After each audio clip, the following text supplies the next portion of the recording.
Neil, a very good morning to you. Welcome. Good morning, Mike. Thanks for having me. Not at all. Very nice to talk to you again. I mean, Scotland isn't always in the national news, but I did think of you yesterday when John Swinney was making his little about turn at the dispatch box in Holyrood. You must be looking at it and shaking your head with wonder. Yes, it was very distressing to look on at. Obviously, our kids here. I can really speak most directly, I suppose, to the schools that my family's involved with. Yeah. We're in Stirling. The kids go to a state school, a state high school here in the town, and we've got a great experience with the school. And I think you sometimes feel as if the teachers are coping in spite of the instructions that they get from government. Rather than receiving much in the way of constructive help there. You sometimes feel as if the teachers are sort of having to swim against the current and do their very best, which they do. So we don't have any complaints. And from very early on in the lockdown, the story that we were hearing was that our daughter was caught up in the whole higher exams story, and we were told to begin with that the results from their prelims would basically translate, broadly speaking, into their results, because they hadn't been able to sit the actual hires because of the constraints of lockdown. And that sounded eminently sensible to us, and for what of the actual hires, well, clearly the prelims would seem to be the best indicator. And our daughter had done well in her prelims. And as things worked out, the results that she got reflected the results that she had got in her prelims. But then, of course, the wider story started to unfold in that day and in the days that followed. And as you say, there was this thing about an algorithm or some kind of modelling had been applied. And we couldn't make head nor tail of it, because we thought, at the very least, wouldn't you just consider each individual pupil as an individual and look at the results that they had got in their prelims and reflect that across to their final result? And this idea that irrespective of individual performance, whole schools were seeing a blanket lowering of results to coincide and to match up with a computer model. Yeah. It just felt like another of, we've got the early modelling for the worst case scenario for Covid-19 was 500,000 deaths, worst case scenario based on computer modelling. And you do wonder when we'll get to the point where we trust individual teachers or the relevant professionals in each case, rather than trusting algorithms to do that job for us. Well, this is what I wanted to side with the algorithm rather than to side with the individual teachers who were screaming out, saying that this pupil has done so well. Got 4 A's or 5 A's or whatever, and now they're looking at significantly downgraded results, and to begin with, the teachers were being ignored. I know. Well, this is what I wanted to talk to you about in a way as well, because this computer modelling obsession that the country seems to have is being sort of filtered through various methodologies by scientists, and they're almost making out that a computer model is science when it's not. It's no more really than a punt on a horse in a betting shop. Yeah, they seem to be trusting something that on the evidence sometimes doesn't seem to be trustworthy. No. It's not just in the education field, as I say, in relation to lockdown, there was modelling used, and look at all the punditry that goes on around all sorts of things in the run-up to elections for referendums, the predictions that are made based on modelling. The modelling doesn't seem to be as reliable as is being made out, and yet it seems to be being trusted more and more. But I felt, apart from anything else, in relation to the higher exams, the kids have been through such an anxiety-inducing time. The stress of the lockdown, the impact of all of that on them, not being able to go to school, not being able to see friends or to socialise in any normal way. And it seemed utter lunacy that in the heat of all of that and all of that distress, that a decision was taken around the exam results that are so crucial to young people's lives and future prospects, to choose now of all times to try something that could be at best described as experimental. Just that seemed like insanity to us. Wouldn't you trust the teachers who had looked at the children's results had been marked at prelim, and then there had been projections made based on the teacher's experience of each pupil in turn. You projected grades, how they would have been expected to perform in relation, looking at their coursework and all the rest of it. And the teachers are real human beings with real personal relationships with the pupils in their care. Yeah. And would seem to be the people ideally placed to make the appropriate adjudications, but especially at a time of such stress. If I was going to err one way, I would have wanted to give the children a lift, yes. maybe across the board, maybe a boost. Mm.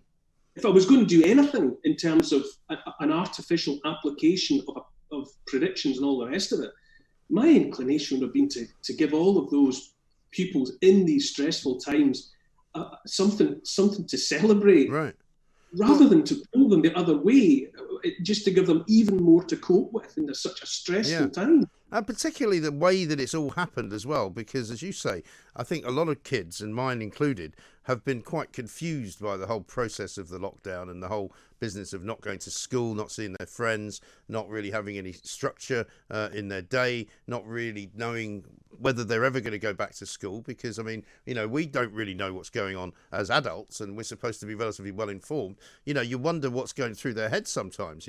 You talked about last week, one of your kids being homesick for the way things used to be. It may well be that never is the same again. Yeah, we've got. We're lucky. We count. You do count your blessings, don't you? In a time like this. Yeah. And we've got a garden, for example. It was as simple as that. We had outdoor space that we could control.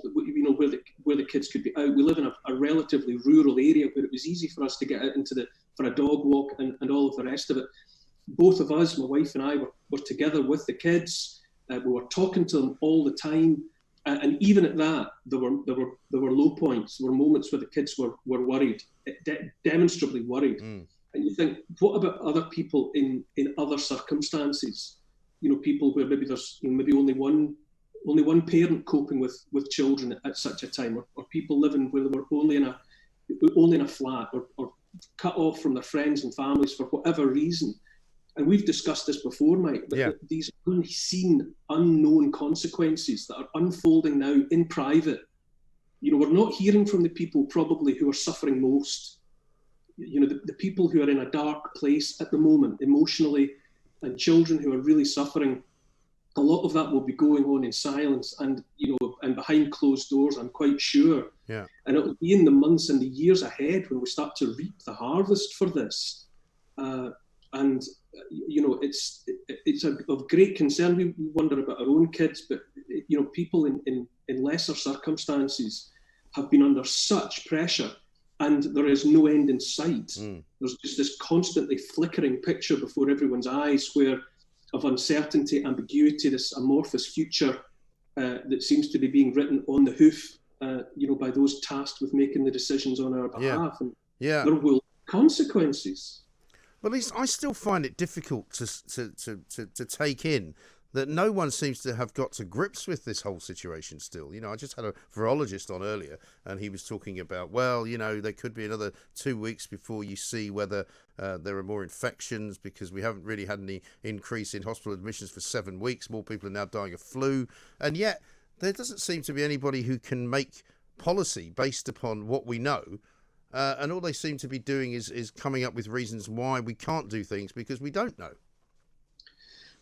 I think while they've been focused, while the authorities and the medical professionals have been focused on dealing with a medical situation, and we all, or most of us have absorbed that and taken it on board, that it's a completely unique situation that people are dealing with moment by moment.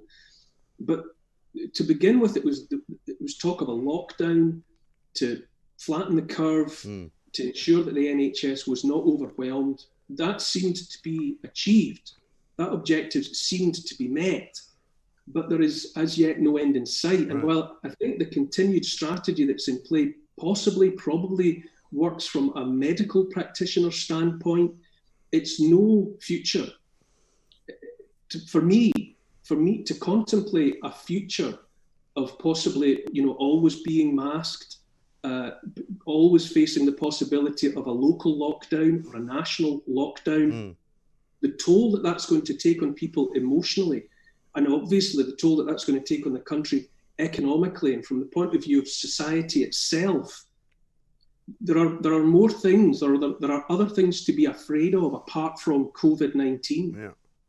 And this single-minded approach at the moment that seems to have no end in sight, I think it is inevitably taking its toll on the population, on the economy, on society. And, we might, it's like that. I often think about that line in Shawshank, where one of the characters says, you get busy living or you get busy dying. Yeah. This sustained limbo. You can't live in limbo. And societies and economies can't. Surely there has to be a possibility that we have to contemplate living with the virus and not hiding from it forever. Well, that's what I think, and that's why I'm sort of disappointed that we haven't got to that point yet, because if we haven't got to it yet, will we ever get to it? Well, there's no sign of it. It's a sustained limbo. I'm feeling it. We're all feeling it here. Everyone that I speak to is gradually running out of patience or the energy to sustain this, what was supposed to be a temporary situation. And while we all understand that the authorities are trying to fight something that they evidently fear hugely, they fear this more than any other contagion that they've ever encountered in modern times. And we understand that, but this situation, I don't think is livable. We might have to come to terms with living with the virus and not hiding from it forever. Yes, no, I totally agree with that. And you wrote at the weekend in the Sunday Times about the Lebanon explosion, which was shocking, I think, to anyone that saw it. And even now, when they replay the actual blast itself, it's quite a remarkable piece of video and historic and all of those things. But you pointed out that it's kind of it's synonymous in a way with what's been happening this year. It's sort of there's such a bizarre year that it doesn't even seem that odd. I was hit by it. I was struck by what happened in Lebanon in a way that I would never have predicted. Lebanon is not a place I've ever visited. Uh-huh. I don't have any connections to it in terms of friends or family, and I'm sure it was a symptom of the sustained strangeness of 2020 so far. Yeah. But that happening to those people, I was profoundly affected by it. Not least, you talk about that video that you're playing now. The fact that we now are able to watch these things almost as they happen, I think it reminds us yet again how small a world it has become. Where you can look on at a tragedy happening almost live, almost in real time. Something changed, I think, with 9/11 when we watched the endlessly repeated film of the planes going into the towers and watch the towers fall. And that feeling of having to witness things that maybe a generation or two ago you would only have read about in the newspapers, or you might have seen footage of it later. But watching it happen, and as someone with the kind of interests that I have, I'm passionately interested in history and archaeology, and Lebanon has been a font of so much that has mattered to the wider world, and certainly to our world. It's Canaan, which anyone who's ever been to Sunday school or attends church will know about Canaan and the Canaanites. That is Canaan. It was Phoenician. The Phoenicians had their cities there at Sidon and Tyre and Byblos. It was in Byblos that the Phoenicians developed the alphabet that we all use. Right. The alphabet that became Greek and then Latin, and then that alphabet was established there. Phoenicians were coming to Cornwall 3,500 years ago in their ships to load up with tin, to make bronze and all of the rest of it. We have connections, ties to Lebanon, whether we think about them on a daily basis or not, that go back and beyond the reach of memory. And I remember seeing footage of Lebanon in my own lifetime, when it was described as the Switzerland of the Middle East, and Beirut was the Paris of the Middle East, and it was glamorous, and the people are beautiful, male and female, and it was this beautiful sort of Mediterranean, luxurious world that they seemed to live in, very glamorous. and it was synonymous with high living and glamour. And to see a place, and it's been brought low by trouble, the terrible civil war, and then more recently there's been all sorts of trouble around the politics of Hezbollah and the rest, and to see a place that has been a bright and shining light of civilization, the most culturally and religiously diverse country of the Middle East, and to watch that explosion happen almost live, and then to understand that had devastated half of the city, and unknown numbers of people killed, injured, or left homeless, or their lives completely disrupted. It's too close. The time when the world was, where there were places that were far away that you could put to the back of your mind, that has gone now because of the way we cover events and we see footage so quickly. And I thought, well, these are, it's us. It could so easily happen anywhere. Yeah.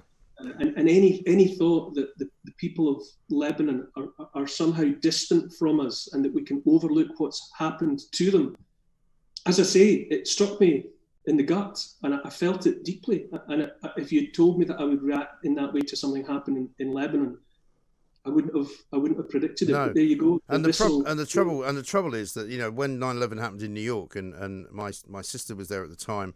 I remember talking to her sort of incessantly for hours on end, while there were fighter jets flying up and down the island of Manhattan. There were tanks on the streets.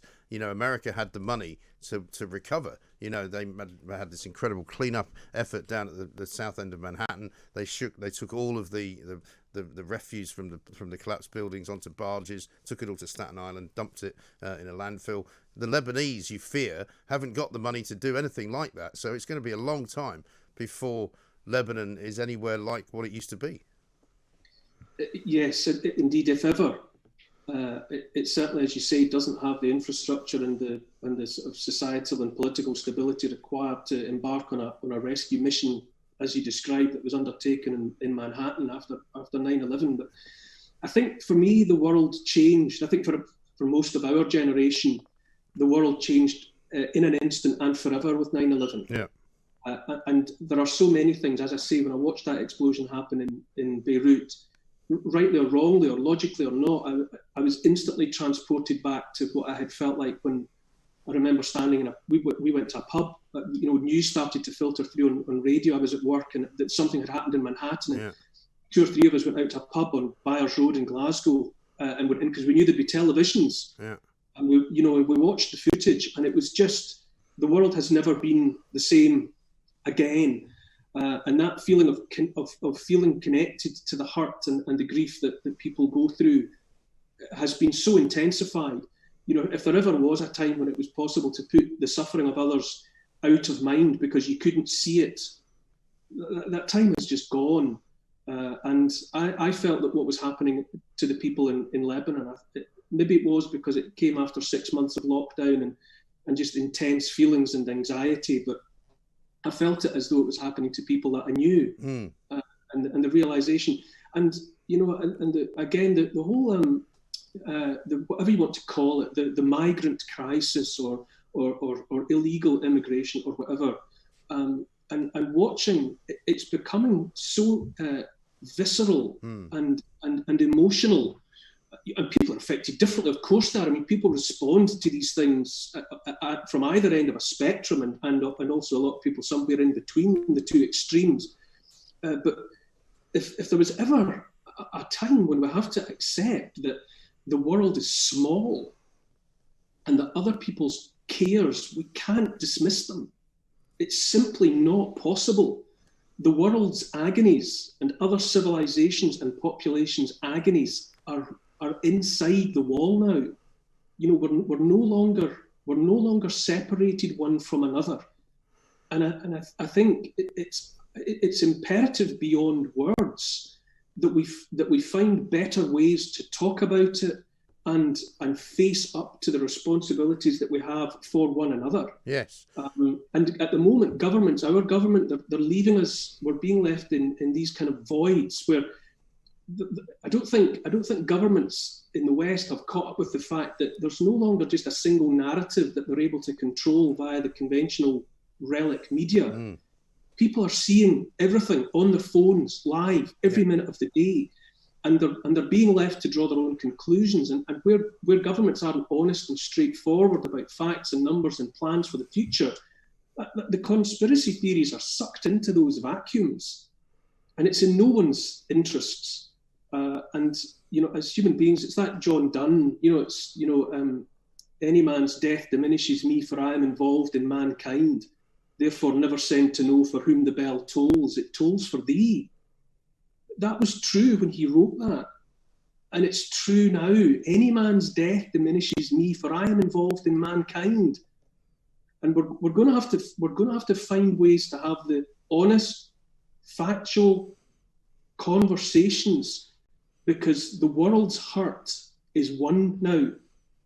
It's not broken up into places that are days and weeks of travel away as they were in antiquity. The agony that happens in Beirut, it causes tears to be shed, here in Stirling moments later. Yeah. And that is real. And we're not going back. And we've got to grow up and mature in the way that we respond to these events. And turning a blind eye and a deaf ear is just, regardless of your politics, it's not a practical option. No, it's not. But also, I think we also have to move away from what some people treat it as a kind of a guilt exercise as well, where suddenly, it must be our fault, therefore we must solve it. Because it may not be possible for us to solve it. No, but we don't necessarily have to solve it. It's like conversations you have in a relationship where you go, I don't want you to solve my problem. I just want you to listen to me. That's right. It's part of that's what I'm talking about. It's that honesty that's required. And we also do need to face up to the possibility that no one group of people can absorb or in any satisfactory way assuage or alleviate the suffering of the world. That is obviously not going to be the case. You can't get all of the world's refugees into a single lifeboat. The world has to find ways to provide the places and the infrastructures to look after our burgeoning populations. Everyone can't gather in one place, regardless of what that one place is. And that's part of the void that's being left, part of the vacuum that's being left by governments and societies not having the mature conversations that are necessary. There's 7 billion people on the planet. And there's shortly going to be more. And the world's suffering has got to be managed in a 21st century way. And it's not about guilt. It's not about implying that one group of people, one country, be it Britain or anywhere else, or Europe can absorb the world's pain. Right.